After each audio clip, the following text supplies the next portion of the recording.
Welcome to Trulyfit, the online fitness marketplace connecting pros and clients through unique fitness business software.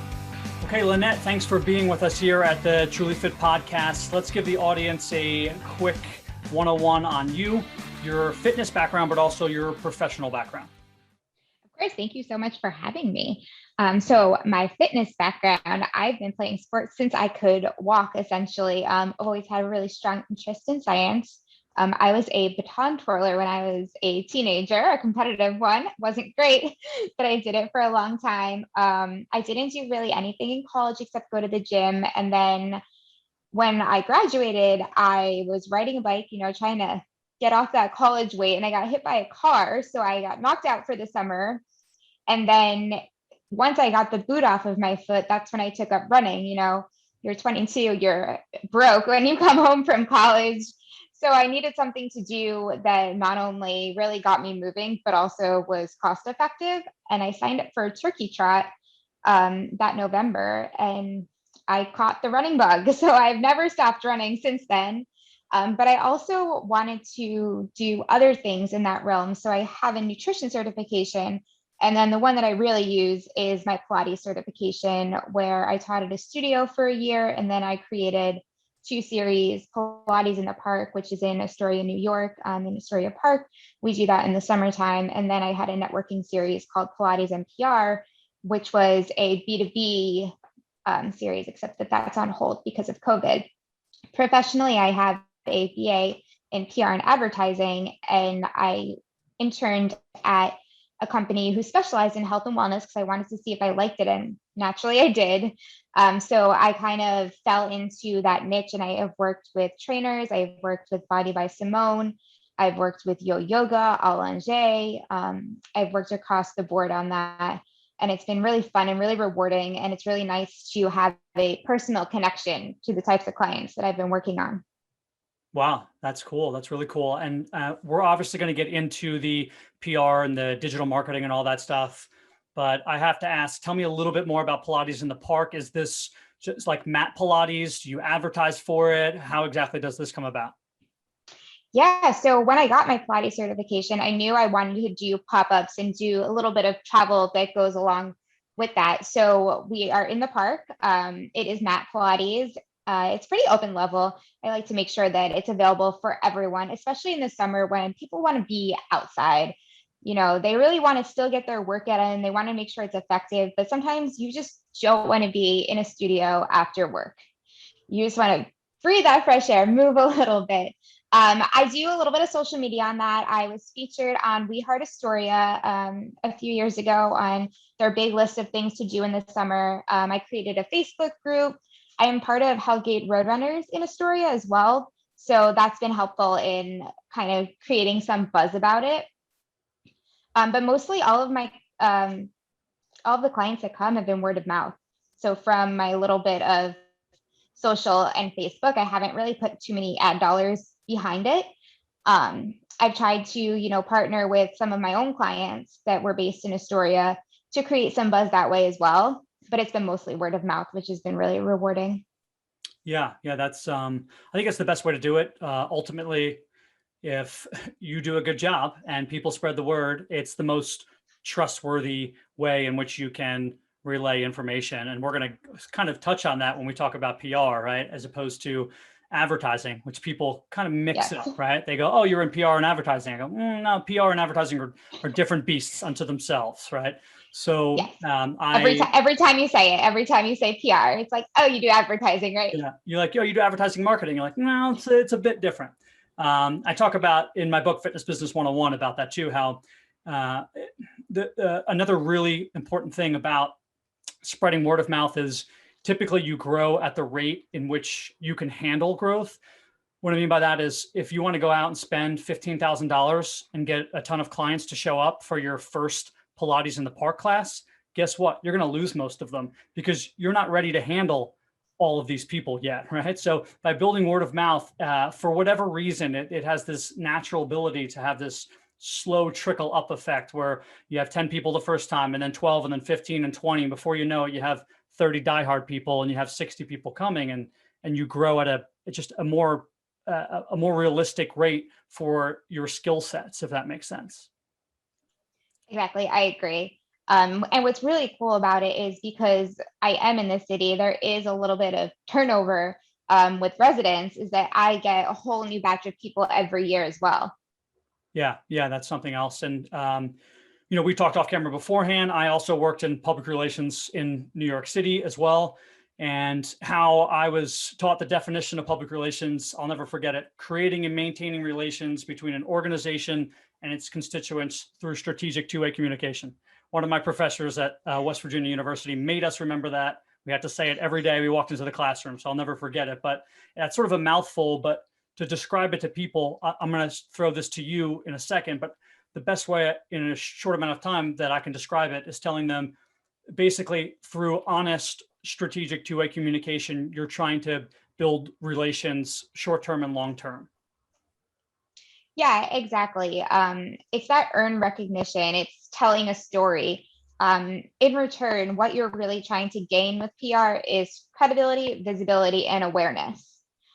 So you're really trying to get someone else to trust what you are saying, trust the product that you are selling, and hoping that they'll say really nice things about it, which is where that earned recognition comes from. And I started saying recognition very recently because PR is not only media relations anymore. It's so much more. It does, trickle into social media. It does trickle into brands that have their own content hubs. So it is not just your traditional shape, self, women's health. It's also TikTok.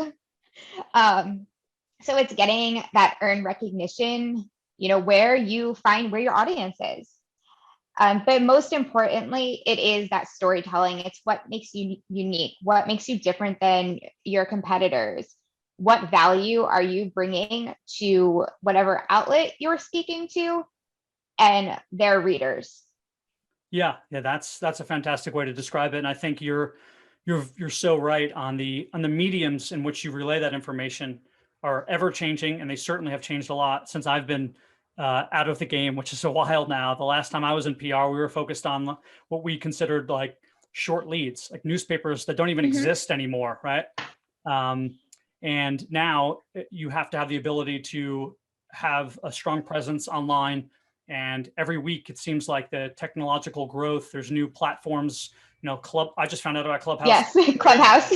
So I still don't know what it is. I can't sign up because I don't have an iTunes account or something. So you have I have an invite for you. I have an invite I can send you. Awesome. Thank you. So yes, you have to obviously stay on top of that stuff, and it's important. And this works into the fitness world, right? This isn't just for general what people would consider like large scale businesses. If you own your own business, you have to be up on this too. Yeah, it is not just for large scale businesses. It's especially for smaller businesses and startups, because you kind of need to fit in with those larger businesses. I personally really enjoy working with those smaller businesses and finding the challenge in getting those mentions. I tend to work with a lot of brands who have competitors that have funding behind them. And, that's what you'll see mentioned more often than not. Whether that product or service is great, we don't know. It's up in the air, but because they have that name and that finance credibility behind them, they're going to get a little bit more recognition. However, when you have a good story to tell for that small business, you can get mentioned right there with them. But it's also important for those smaller brands, if you're just starting out, to build a personal following. You see fitness trainers all the time. Lisa Niren was one of my favorite Peloton instructors. And if you are, I'm sure everyone is familiar with Peloton at this point, if they're listening. And she might sound like she's been there many moons ago, which is kind of true. It was a while ago since the last time she taught there. She has moved on to another platform, but I'm still talking about her because she was still my favorite instructor there. So building that personal following not only helps you, but it's going to help you down the line in your career when you go into an interview and they're going to say, all right, well, do people know who you are? Who are you? Because we need to build our studio. Look at where our competitors are. Again, educating and that credibility. I personally like to work with clients who will educate the public. And it's usually those smaller businesses who are really just, they're new, they're passionate. They have so much to tell the world. And if from a fitness perspective, maybe you're a new spin studio, and one of the things you're observing in your classes is people are all over the place. They're in third position, they're in second position, but they're gripping on when they're in third or second. So maybe you want to tell the story of proper spin form, and someone that a PR person or you pitch it to is like, oh, wow, I didn't even know that. Yeah. I think a way to do that, a way that I'm not good at and that I'm trying to get better at, is engagement, right? I can speak to people very well and tell them what I think they need to do, because that's what personal trainers do. And I've been doing that for, 15 years. But in order for me to better assist my audience, I need that engagement that connects both people. And I think part of engagement is having digital marketing campaigns, which actually, for me to define that, I couldn't. I don't know exactly what that means to me. It's vague. So I'm going to throw that to you and tell us and the audience, what exactly is a digital marketing campaign, and how can that help you if you're a fitness business? So when you start getting into the word marketing, that's when you can go a little bit more into the advertising world there, because there are typically dollars behind that, unlike the dollars you put behind public relations, aside from paying your PR person, which you should always do, but you're not paying the media outlet to feature you. When we go into digital marketing, we're thinking newsletters, so your email marketing, so retaining consumers that way, and whether that's putting out educational information, advertising, maybe you have a new plan, a new class, whatever that might be. That's going to be that's a marketing tactic to garner new clients and keep your old ones. Social media ads will be important, and you can really go into the ad center and target to your audience. So if you only want to reach, fitness professionals or fitness enthusiasts in Chicago, ages 25 to 35, you can go in there and do that, and you'll be getting your target audience. I would say a lot of brands are getting better at that. Sometimes I get things that are still completely way off of any interest that I have. But I think when you get down into your tiny target audience, your niche, you'll have more ROI on that, because you're getting to the right people. They're actually interested. Branded content. So there's paying outlets or whoever branded content editor is. Instagram ads also falls into that kind of with influencers. And that's going to be kind of owning that content, but you're going to be paying for that. Though the way that it's written, you wouldn't know unless it's tagged. So it's native content, but it's advertising. Yeah. So it targets it a little bit more, and there's a little bit more ROI on what you get out of it. There's a little bit more of a monetary spend behind digital marketing. But it works in tandem with PR. Yes. Yeah. And that's a good point and a good definition and an overview of that. So let's lead into how PR works in tandem with that, or just, I think in general, people don't know exactly what PR entails as far as how that would help a business from start to finish. So you, as the PR rep of said company, right? Trulyfit, for example, what are you doing to help the company exactly? And you can be specific as far as day to day. Let the audience know what it takes to build a pitch, why you make pitches specific as opposed to vague, like an Instagram message, and so on and so forth. So essentially, my goal is to build your credibility, visibility, and awareness through storytelling. So the first thing I would do is, what is your story and what makes you different? So, and that usually entails a really long conversation with the client. We are picking things apart.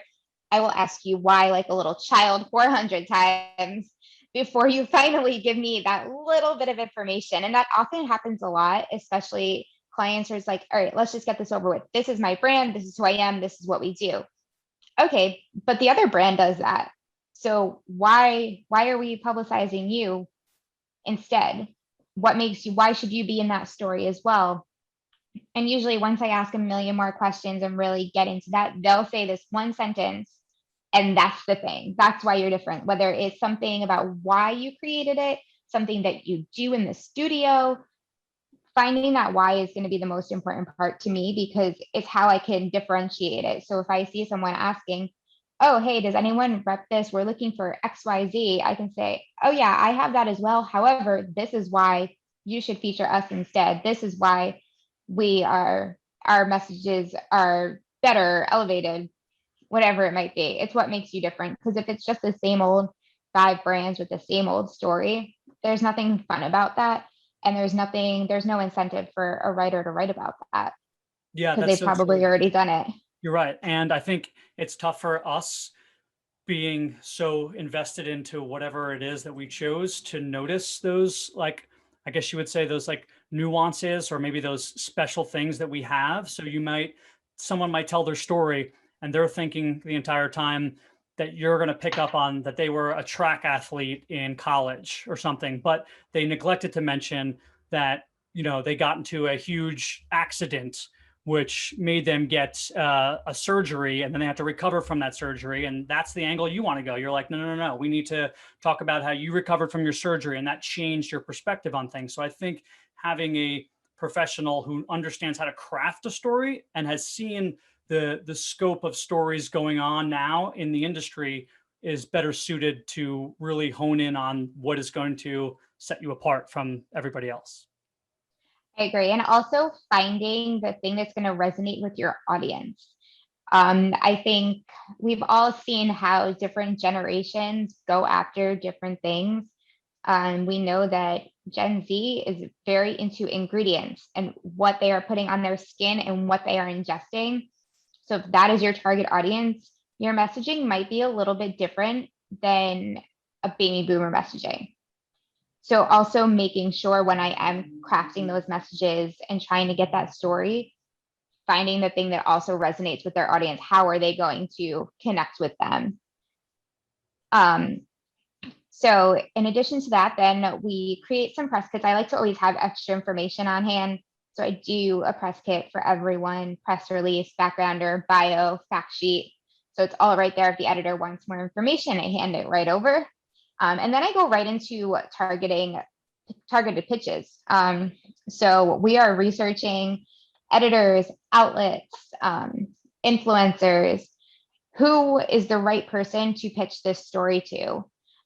Who is really going to love it? And I like to really make sure when my initial outreach is going to go to the people I personally know who have a relation to whatever problem we are trying to solve. So I try and make sure everything's very personal. I don't do mail merge. I know that's a very controversial thing to say in the PR world. I know a lot of people do it, a lot of people don't. I am on team don't. I like to know who I'm emailing, and I also like to, add a little personalized message in there, especially if it's someone, I regularly talk to. I want to make sure that I know who I'm pitching. No, I think that's important. I mean, for this podcast, for example, I don't send out blanket messages anymore. I did for a while. And what I will do here and there is send out via a program I use called Prowly, sort of like updates on the podcast and let people know it's there. And if they're interested, they can reach out to me. But more often than not, I am reviewing somebody completely before I send that, if that makes sense. So you're only getting that if I know a lot about you. And the second you respond, I'm already ready with a follow-up to say, hey, loved your article on X, Y, and Z, or loved your class or your take on this sort of Pilates reformer. So that you have that connection with that person, and that it is genuine, and that you do want to get to know them, and you want them to, be a part of your business. Exactly. And then from there, maybe we'll get an answer, maybe we won't. That is the beauty of earned media, which is why I always say you need a lot of patience to do this job and a lot of thick skin. But if we don't get a response, we follow up, and then maybe the editor will say, oh, we can't use this right now, or they won't answer, and we'll just pivot to a new angle. And again, there's so many different angles, especially when you are a smaller business. I personally really like to have fun with trying to craft new angles. that might not be something that anyone has thought of before. So we can put that picture in their head of, oh, this is a cool angle. We should definitely put this out there. So like I said earlier, proper spin form in Pilates, what does a neutral pelvis mean? You can introduce new methodologies. And then the benefits, you can garner new clients, especially if you have a first-time class package. You can catch the attention of well-known instructors or brands for partnerships, and that will also help elevate your awareness, and can also bring in revenue depending on the nature of that partnership. Another one that I wrote down that I think is kind of cool is bringing in visitors who will try the classes and help create a demand for expansion, which is probably one that most people are just like, what, you're crazy, that's so weird. However, one of my favorite studios in Chicago is Studio 3. And one of my favorite things about the pandemic was I got to take Studio 3 classes, because they were obviously online.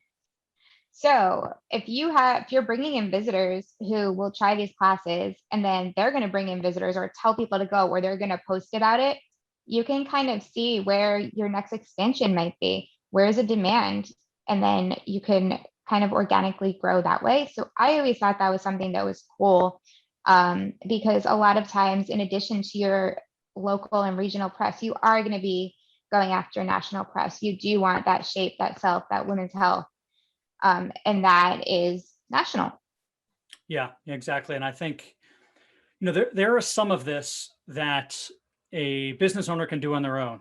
So if you are a Absolutely. personal trainer and you own your studio, you can take these tips and you can run with them. But both the experience and the time a PR professional has is going to expedite the process of getting you coverage, right? So for example, you're not going to have the time, if you're training all day, to go research articles and then find out the journalist's email and then pitch them the appropriate perfect pitch on why you think the follow-up to that article could or should be your business, right? And if you do have that time, great, but it's unlikely. And exactly. So there's definitely, and that's not where you're making your money as a trainer, right? You're going to lose out on the hour that you could be training. Exactly. I would agree. And, for us, what you just said, that's exactly what we do. It is time consuming. Typically, you don't see how time consuming it is behind the scenes, which is why a lot of people think that they can do it themselves, because all you see is a pretty package we deliver at the end with the beautiful logo and your mention and the pictures that you can put on social media. But what went into getting that one small mention could have been a month's worth of work. Yeah, no, that's true. And, the difference, we touched on it before, between that PR and that advertising is everybody knows that you put the dollars behind that ad. And it's obvious that it's your company pushing that ad.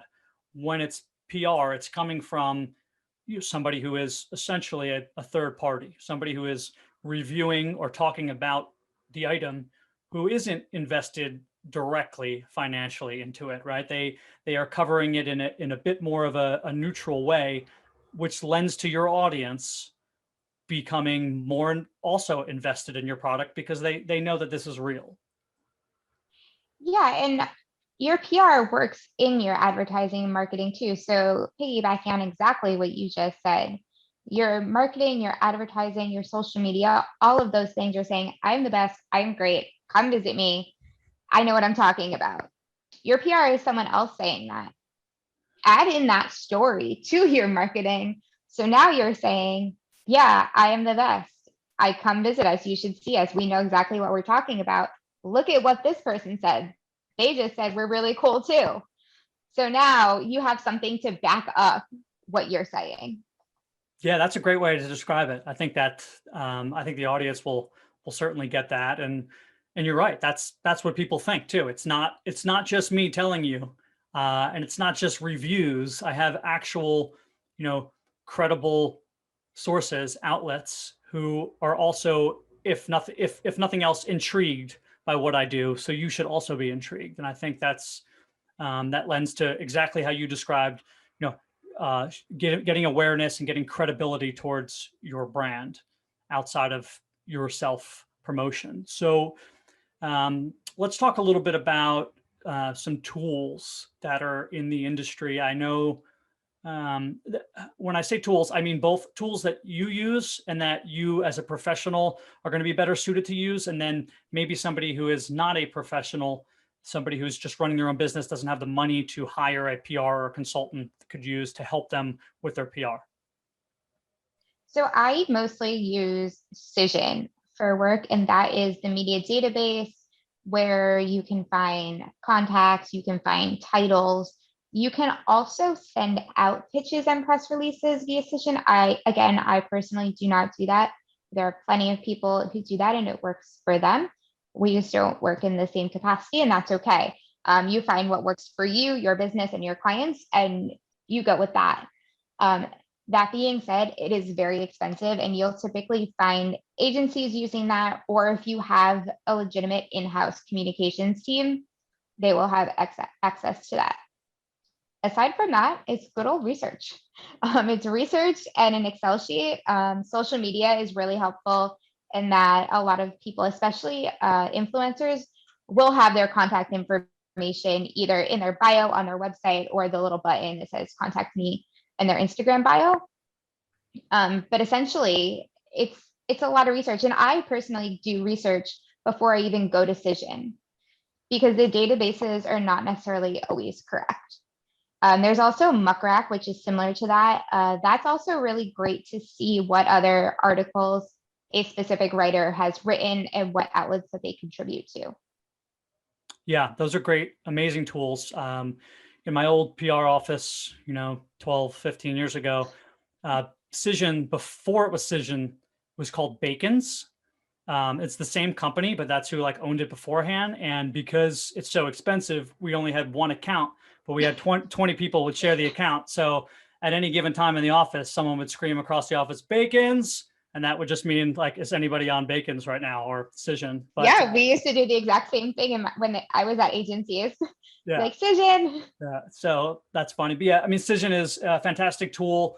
And again, for those who don't know, you can look up editors, you can look up outlets, you can look up all the different people who are writing and in control, whether it's long leads, short leads, newspapers, magazines, online versions, all these things. You could also find out calendars when these people are covering things. So if you find out that, Women's Shape magazine is doing a September feature on Bikram yoga studios, and you own a Bikram yoga studio, you can pitch them.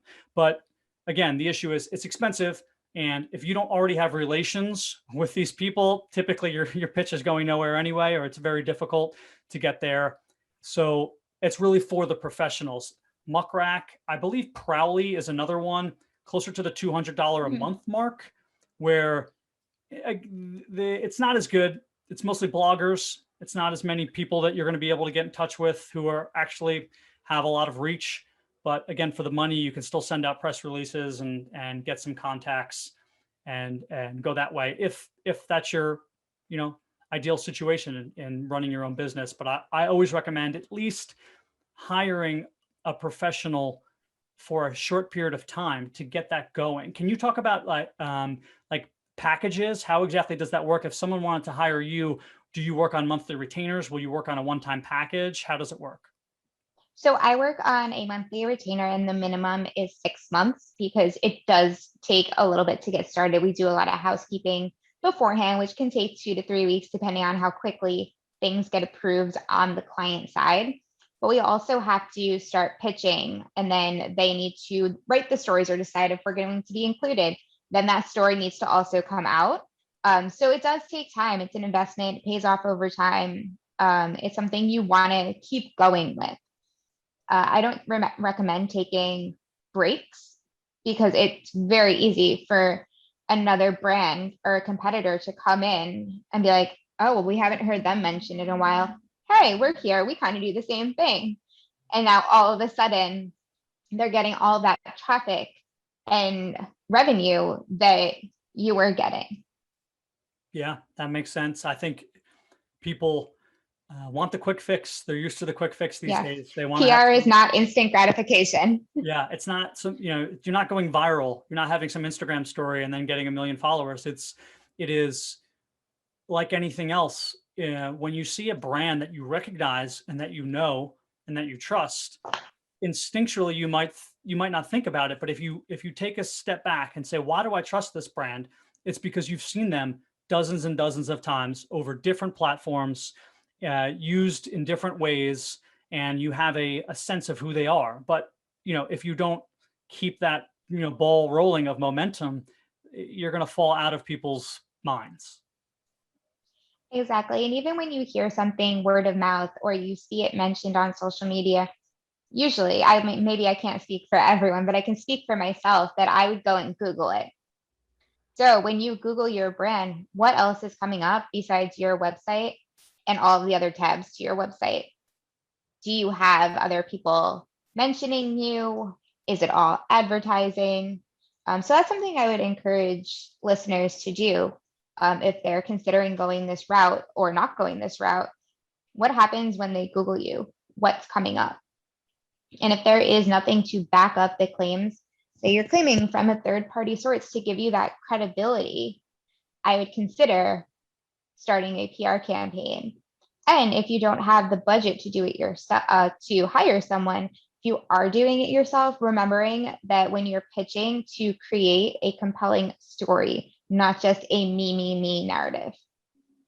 That's a great point. I think that's difficult for people. Another reason why you probably should hire it out. If you don't have a background in this sort of thing, if you haven't watched other people in the industry, there's a very particular parlance or jargon that they use in a way where they craft these messages where they know one sentence too much, one sentence too little could mean the difference of somebody picking you up or not. And that's why we leave it to the professionals. Yes, it's all about those little details. So are there any other strategies or tools that you would give the general public? Or actually, let me ask you this. What do you think about HARO, help a reporter out? Is that worthwhile for, let's say, Susie Johnson, she runs a small personal training business. Is it worth her trying to build her name and her credibility through reaching out to help a reporter out to see if she can get some coverage? Yes, as long as when you're answering the inquiries, you are actually answering their question. So yes, it might be very exciting to see a national outlet and an editor there, and you're like, wow, I have this way of getting in touch with them now. Let me tell them all about this thing, completely irrelevant to what they're posting about. Don't do that. If you are going to use HARO, make sure you're staying on topic with what that inquiry is about.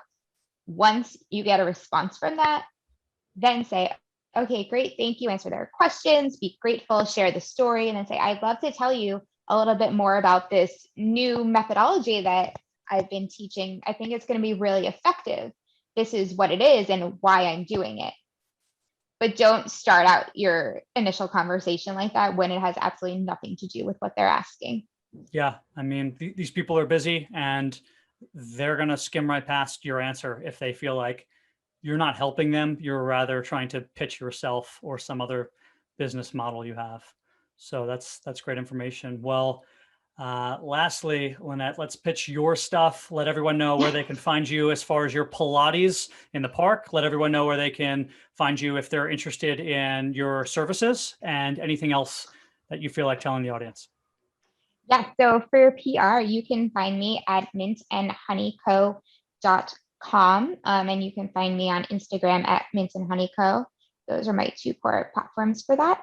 And then for Pilates, right now, my Instagram is Pilates in the Park _Astoria. I changed it from Pilates and PR since we are down for the count for the time being. However, that website is also still active. And if you can't get the Pilates in the Park Astoria, pilatesandpr.com, and that will direct you right over to that Instagram. And then our schedule is a little up in the air right now, only because it's winter and snow. But come summer, we have a pretty relaxed schedule. So it's pretty much the same every week. Cool. Check it out, everybody. Thanks for being here with the Trulyfit Podcast, and I hope to speak soon in the future. Thank you so much for having me.